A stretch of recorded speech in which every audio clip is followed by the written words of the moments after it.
خسر الذين كذبوا بلقاء الله حتى إذا جاءتهم الساعة بغتة قالوا يا حسرتنا على ما فرطنا فيها وهم يحملون أوزارهم على ظهورهم ألا ساء ما يزرون وما الحياة الدنيا إلا لعب ولهو وللدار الآخرة خير للذين يتقون أفلا تعقلون قد نعلم إنه لا يحزنك الذي يقولون فإنهم لا يكذبونك ولكن الظالمين بآيات الله يجحدون ولقد كذبت رسل من قبلك فصبروا على ما كذبوا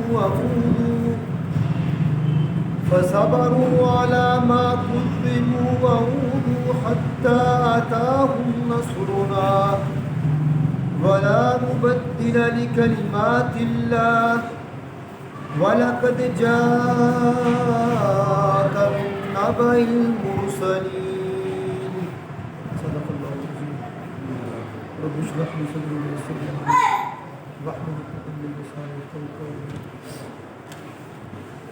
آیت نمبر 31 سے آیت نمبر 41 سورہ الانعام اس کا ہم مطالعہ کر رہے ہیں، اور یہ پچھلے 3 رکوع مسلسل جو ہے مشرکین کے اور صاف ظاہر ہے پیچھے 12 سال کی ایک پہل انتہائی جان غسل دعوت کی اللہ کے نبی صلی اللہ علیہ وسلم کی طرف سے بہت بڑی کوشش تھی. یعنی دعوت کے میدان میں جو کچھ پیش آ سکتا ہے، اور دعوت کے میدان میں داعی اللہ کو کن کن چیزوں کی توقع رکھنی چاہیے، اور پھر اس کے اوپر داعی اللہ کو کیا رویہ اختیار کرنا چاہیے، یہ ہمیں مکی زندگی سے ملتا ہے.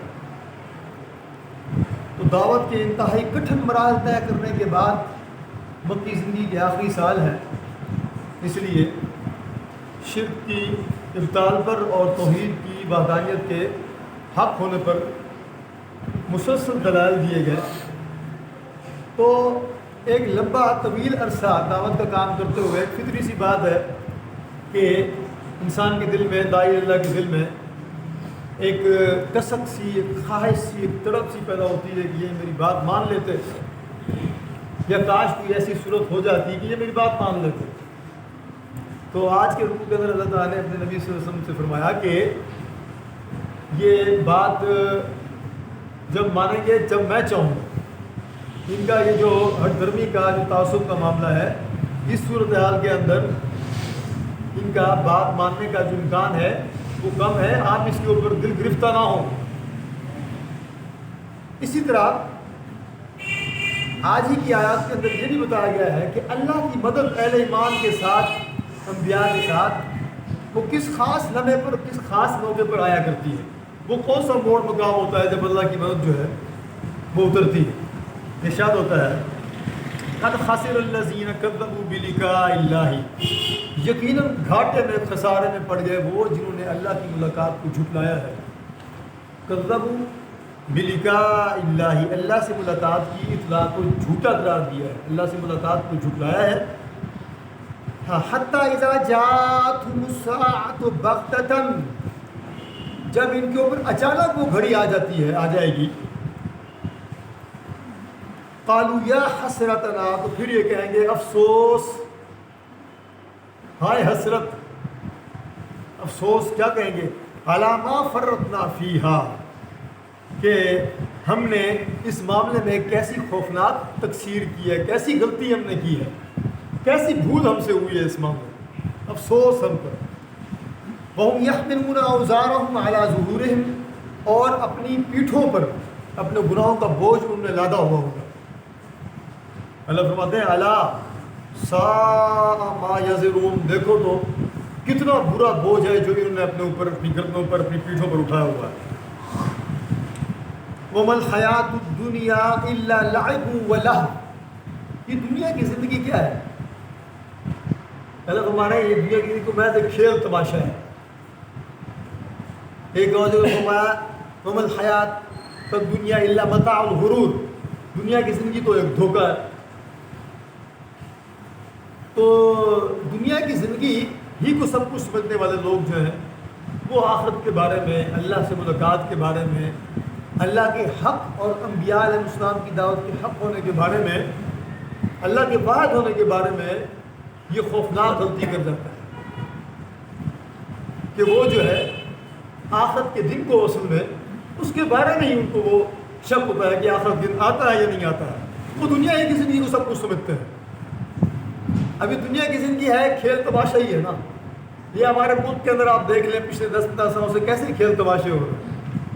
ایک وقت ہوتا ہے ایک بندہ ملک کا سیاہ سفید کا مالک ہوتا ہے، اور پھر آن کی آن میں اچانک عجیب و غریب معاملہ ہوتا ہے، وہی جو پہلے ہر چیز کا مالک تھا وہ قید میں پڑا ہوتا ہے۔ یہ ہمارے ملک میں ایسا 5-6 مرتبہ ہو چکا ہے۔ تو کیا ہے، کوئی بندہ اس دنیا کے اندر کیا ہمیشہ کے لیے کیا کسی اس کے اندر ہے؟ سب سب سارا عارضی سامان ہے۔ بادشاہت بھی عارضی ہے، غربت بھی عارضی ہے، امیری بھی عارضی ہے، فقیری بھی عارضی ہے، زندگی جو عارضی ہے، دنیا جو عارضی ہے۔ دنیا جو نا دنیا ادنا سے نکلا ہے۔ ادنا کہتے ہیں چھوٹی گھٹیا چیز کو۔ دنیا فانی ہے۔ اور آخرت کے بارے میں فرمایا والآخرۃ خیر وابقیٰ، آخرت بہتر بھی ہے دنیا سے اور باقی رہنے والی بھی ہے۔ مقابلہ کوئی نہیں ہے دنیا اور آخرت کی زندگی کا۔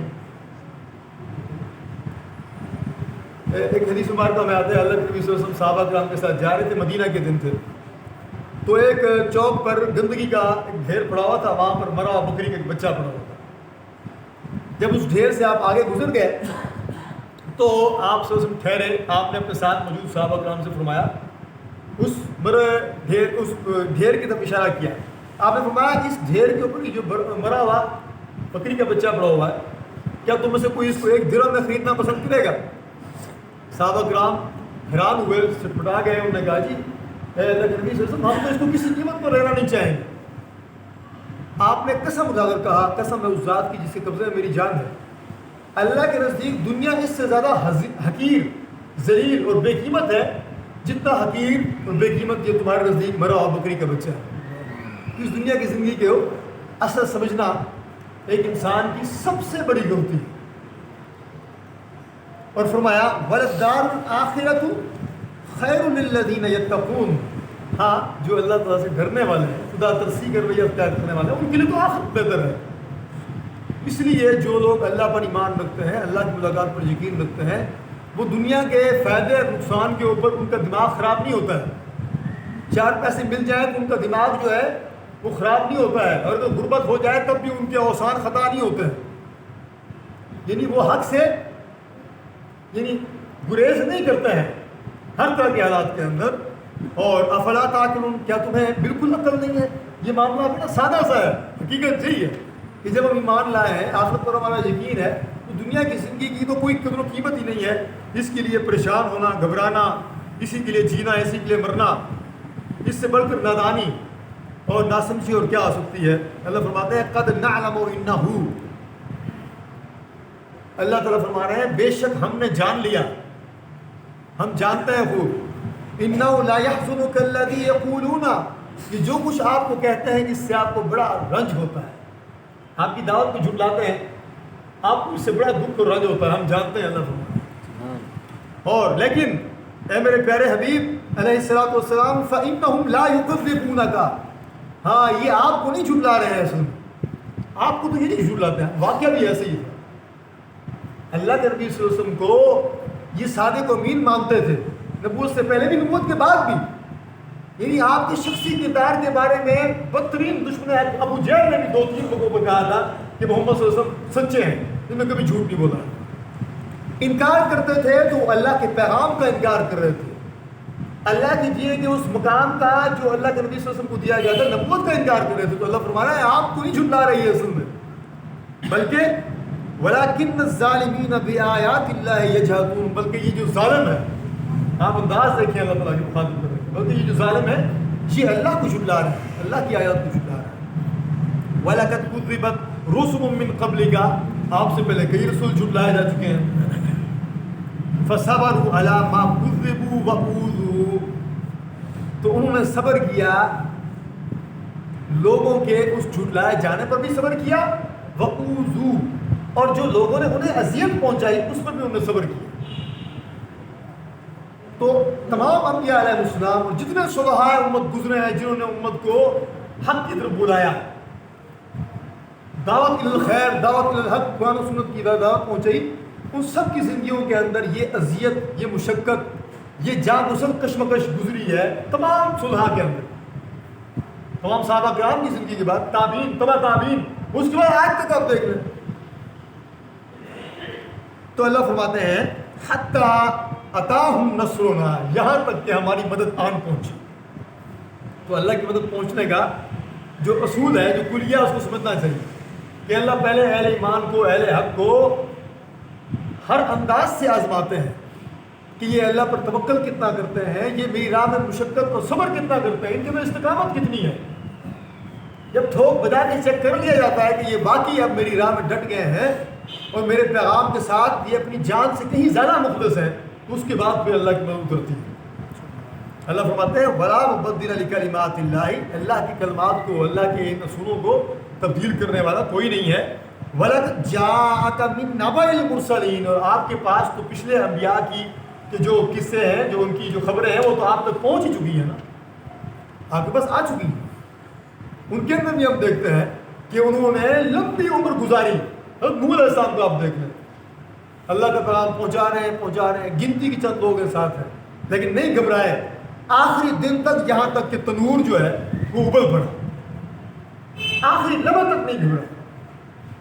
یہ استقامت جو ہے داعیان اللہ کو اپنے اندر پیدا کرنی پڑتی ہے، تب جا کے اللہ کی مدد ان کے ساتھ شامل حال ہوتی ہے. یہ آسان راستہ نہیں ہے، یہ کانٹوں بھرا راستہ ہے. فرمایا وَإِنْ كَانَ كَبُرَ عَلَيْكَ إِعْرَاضُهُمْ، اگر آپ کو ان کی یہ بے رخی آپ سے برداشت نہیں ہو رہی ہے، یہ آپ سے اعراض کر رہے ہیں، آپ کی بات سن کر نہیں رہ رہے ہیں اور آپ سے برداشت نہیں ہو رہی ہے، اور ساتھ ہی روایت میں آتا ہے کہ اللہ کے نبی صلی اللہ علیہ وسلم کے دل میں یہ ایک خواہش، ایک کثر اٹھتی تھی کہ کاش ایسی نشانی آ جائے، ایسا دو ٹوک معجزہ آ جائے کہ یہ سارے مان جائیں. کیونکہ اللہ کے نبی صلی اللہ علیہ وسلم جو ہے اپنے دشمنوں کے ساتھ بھی شدید محبت رکھتے تھے کہ کاش یہ جہنم سے بچ جائے، کاش یہ جہنم کی آگ سے بچ جائے، ناکاموں سے بچ جائے. چنانچہ یہ واقعہ ملتا ہے ابو جہل کے گھر میں ایک انتہائی طوفانی رات، بالکل آدھی تاریک رات میں دروازہ کھٹکھٹایا گیا ابو جہل کے دروازے کا. تو ابو جہل نے جب دروازے کی دستک سنی تو پکارا کہ اس قدر طوفان باد و بارہ میں جو آیا ہے بڑا ہی مصیبت میں گرفتار ہے، میں اس کی ضرور مدد کروں گا. ایسے آواز لگاتے ہوئے آ رہا ہے. دروازہ کھولا تو آگے کون ہے؟ محمد رسول اللہ صلی اللہ علیہ وسلم موجود ہیں، اور ساتھ ہی دیکھتے ہی پوچھتا ہے محمد کیا ہوا، اتنی رات گئے آپ آئے ہیں؟ آپ نے فرمایا، اسے اللہ کی طرف بلایا کہ ایک اللہ کو مان لو. اور آپ کے ذہن میں بھی یہی خیال تھا کہ اتنی رات گئے، اتنے شدید موسم میں، اتنی تاریکی میں جا رہا ہوں تو شاید اس کا دل پسیج جائے. تو یہ معاملہ تھا. تو آپ کے دل میں یہ خواہش اٹھتی تھی کہ کوئی معجزہ آ جائے، کوئی ایسی نشانی آ جائے صریح قسم کی جس کو یہ مان لیں اور اسلام قبول کر لیں. لیکن نہیں، اللہ تعالیٰ اس والے سے اپنا ضابطہ سمجھا رہے ہیں. اللہ فرماتے ہیں فَإِنِ اسْتَطَعْتَ أَن تَبْتَغِي نَفَقًا فِي الْأَرْضِ، اگر آپ کے اندر کوئی زور ہے تو زمین کے اندر کوئی سرنگ لگا کر دیکھ لیں. او سُلَمًا فِي السَّمَاءِ، یا آسمان میں کوئی سیڑھی لگا کر دیکھ لیں. فَتَأْتِيَهُمْ بِآیَةٍ، اور ان کے لیے کوئی نشانی لے کر کے آ جائیں. آپ چاہتے ہیں کوئی نشانی ہے تو میرے پروگرام کے مطابق تو ان کے لیے کوئی نشانی نہیں ہے. اگر آپ سے ان کی بے رخی برداشت نہیں ہو رہی ہے تو آپ جا کے نشانی لے آئیں. یعنی اصل میں اللہ تعالیٰ سمجھانا چاہ رہے ہیں کہ نہیں، اللہ تعالیٰ کی اسے ہدایت بخشنے کا جو طریقہ کار ہے وہ سمجھانا چاہ رہے ہیں. اللہ تعالیٰ فرمایا، اللہ تعالیٰ نے وَلَوْ شَاءَ اللَّهُ لَجَمَعَهُمْ لَجَمَعَهُمْ عَلَى الْهُدَى. اس بات کو سمجھیں. اللہ فرما رہے ہیں اگر میں چاہوں تو تمام لوگوں کو, تمام انسانوں کو ہدایت پر جمع کر دوں, ہدایت بخش دوں. یہ انبیاء کو بھیجنے کی, فرشتوں کو بھیجنے کی, کتابوں کو بھیجنے کی, ان کی بھیجنے کی کوئی ضرورت ہی نہیں ہے. اللہ کو کیا ان چیزوں کی ضرورت ہے؟ بالکل ضرورت نہیں ہے. اللہ چاہے تو صرف ایک کن کے امر ربی کے ذریعے, اپنے امر کے ذریعے اللہ سب کو ہدایت بخش دے. لیکن نہیں, اللہ تعالیٰ کا پلان یہ نہیں ہے. اللہ تعالیٰ کا جو منصوبہ ہے وہ یہ نہیں ہے. اللہ کا منصوبہ تو یہی ہے کہ انبیاء آئیں اور ان کے ساتھ ایک جماعت ان کے اوپر ایمان لے آئے, اور پھر ان کی اور اہل باطل کی آپس کے اندر ایک جنگ ہو, کشمکش ہو. اس کے بعد جو ہے جا کر کے لوگ ایمان لائیں. اس لیے فرمایا فلا تکونن من الجاہلین, آپ جاہلوں میں سے نہ ہو, نادان نہ بنیں, طریقہ کار سمجھیں اور دیکھیں کہ ان کے ساتھ معاملہ کیا ہوتا ہے. اب اس کے بعد فتح مکہ کے دن بھی قریب آ رہے تھے کہ جس کے بعد جو ہے اکثر لوگ ایمان لے آئے الحمدللہ. انما یستجیب الذین یسمعون, ہاں دعوت حق پر لبیک تو وہی کہتے ہیں جو سننے والے ہیں, جن کے کان سنتے ہیں. رہے والموتى, رہے مردے. اللہ فرما رہے ہیں جو مردے ہیں, یعنی جو بات کو نہیں سمجھ رہے ہیں, انکار کا فیصلہ کیا ہوا, وہ تو مردے ہیں. والموتى, جو مردے ہیں, یبعثهم اللہ, اللہ ان کو قبروں سے اٹھائے, اور پھر ثم الیہ یرجعون, اور پھر وہ اپنے رب کے پاس ملاقات کے لیے پیش کیے جائیں گے. وقالوا لولا نزل علیہ آیۃ من ربہ, اور یہ کہتے ہیں اس نبی پر ان کے رب کی طرف سے کوئی آیت کیوں نہیں اترتی ہے آسمان سے. اللہ فرما رہے ہیں ان سے کہیے قل ان اللہ قادر علی ان ینزل آیہ, اللہ تعالیٰ بالکل قدرت رکھتا ہے ہر قسم کی نشانی اور معجزہ اتارنے پر. ولکن اکثرهم لا یعلمون, لیکن اکثر لوگ اس بات کو سمجھتے نہیں ہیں کہ اللہ تعالیٰ اس طریقے سے بغیر کسی ترتیب کے موضوع کو نہیں اتارا کرتے ہیں. اور جو وہ جن موضوع کا یہ اصرار کر رہے ہیں وہ موضوع اگر آ گئے تو پھر تو عذاب کے فرشتے آ جائیں گے, پھر تو آخرت کا سوال ہی ختم ہو جاتا ہے. وما من دابۃ فی الارض, زمین میں کوئی بھی جانور ہو, ولا طائر یطیر بجناحیہ, یا کوئی پرندہ ہواؤں میں اپنے پروں سے اڑنے والا ہو, الا امم امثالکم, یہ سب تمہاری نوع کی قسم کے یہ انواع ہیں. اللہ فرما رہے ہیں اور ما فرطنا فی الکتاب من شیء, ان میں سے ہر ایک کی تقدیر جو ہے اللہ فرما رہے ہیں ہم نے اس کے نوشتے لکھ چھوڑے ہیں, ان کے لکھنے میں کوئی کسر نہیں چھوڑی ہے. اس لیے ثم الی ربہم یحشرون, پھر تم سب کو بالآخر اپنے ربی کے پاس پٹایا جانا ہے. والذین کذبوا بآیاتنا, جو ہماری آیات کا انکار کرتے ہیں وہ کیسے ہیں؟ سم و بکم فی الظلمات, وہ بہرے ہیں, گونگے ہیں اور تاریکیوں میں بالکل بھٹک رہے ہیں. من یشاء اللہ یضللہ, اللہ جسے چاہتا ہے بھٹکا دیتا ہے. ومن یشاء یجعلہ علی صراط مستقیم, اور جسے چاہتا ہے سیدھے راستے پر لگا دیتا ہے. یعنی اللہ تعالیٰ کا اپنا اختیار ہے. یہ اختیار اللہ تعالیٰ کا بندوں کی اپنی طلب کے مطابق استعمال ہوتا ہے. جتنی طلب ہوتی ہے ہدایت کی طرف آنے کی, اتنا اس کو ہدایت کی طرف اللہ تعالیٰ اس کی توفیق دیتے ہیں. قل ارأیتکم ان اتاکم عذاب اللہ, ان سے کہو ذرا غور کر کے بتاؤ. یہ آخری آیت جو ہے آج کے رکوع کی, یہ بڑی سمجھنے والی ہے. اس کے پیچھے اس کے پس منظر میں ایک بڑا ہی سبق آموز واقعہ بھی ہے. اللہ فرما رہے ہیں ان سے ذرا پوچھو کہ ارأیتکم, کیا تم نے کبھی غور کیا, ان اتاکم عذاب اللہ, جب ان کے اوپر کوئی اللہ کی طرف سے بڑا عذاب آ جاتا ہے, اور اتتکم الساعۃ, یہ آخری گھڑی آن پہنچتی ہے, یعنی یہ موت کو اپنی آنکھوں سے دیکھ لیتے ہیں, تو اغیر اللہ تدعون, تو کیا یہ اللہ کے سوا کسی اور کو پکارتے ہیں؟ کیا یہ اللہ کے سوا کسی اور کو پکارتے ہیں؟ ان کنتم صادقین, اگر یہ تم سچے ہو تو ذرا بتاؤ. یعنی معاملہ یہ ہے, یہ بات یاد رکھیے گا, یہ انسانی تاریخ کا سب سے بڑا سچ ہے جو اسلام کی حقانیت کے لیے ایک بہت مضبوط دلیل ہے. کافر جب کسی بہت بڑی مصیبت میں پھنستے ہیں, جب کسی آزمائش میں گرفتار ہوتے ہیں, جب کسی دنیاوی عذاب میں گر جاتے ہیں, یہاں تک کہ وہ دیکھتے ہیں کہ بس اب جو ہے موت بالکل ہماری آنکھوں کے سامنے آ چکی ہے, تو پھر ان کو سارے جھوٹے بناوٹی خدا بھول جاتے ہیں. اور پھر وہ صرف ایک اللہ کو پکارتے ہیں. یہ بالکل حقیقت بات ہے. اب واقعہ کیا ہے؟ اکرمہ بن ابو جہل جب مکہ فتح ہوا تو یہ غصے میں آ کے، تیش میں آ کے مکہ کو، عرب کے خطے کو ہمیشہ کے لیے خیر بات کہہ کے حبش کی طرف بھاگا اور کشتی میں بیٹھ کے دریا میں، سمندر میں چل پڑا. تو سمندری طوفان آ گیا، کشتی میں سارے کافر تھے. تو سب نے پہلے اپنے اپنے بتوں کو پکارا، کوئی مدد کو نہیں پہنچا، یہاں تک کہ طوفان کی شدت بڑھ گئی. انہوں نے دیکھ لیا کہ اب جو ہے بالکل کشتی الٹنے والی. تو پھر ایک دوسرے کو کہتے ہیں چھوڑو ان بتوں کو، چھوڑو، بس اب اس کو پکارو جو سب کا مالک ہے، جس نے آسمان و زمین کو بنایا ہے، وہ سب سے بڑا ہے، وہ حقیقی رب تو وہ ہے. سب نے اللہ کو پکارنا شروع کر دیا. اکرمہ کی آنکھیں کھل گئی، دل میں پچھتایا، سوچتا ہے اسی اللہ کو چھوڑ کر تو میں بھاگا ہوں، اسی کی دعوت تو اللہ کا بندہ پچھلے 20 سال سے مجھے دے رہا ہے، اس کو چھوڑ کر تو میں بھاگا ہوں.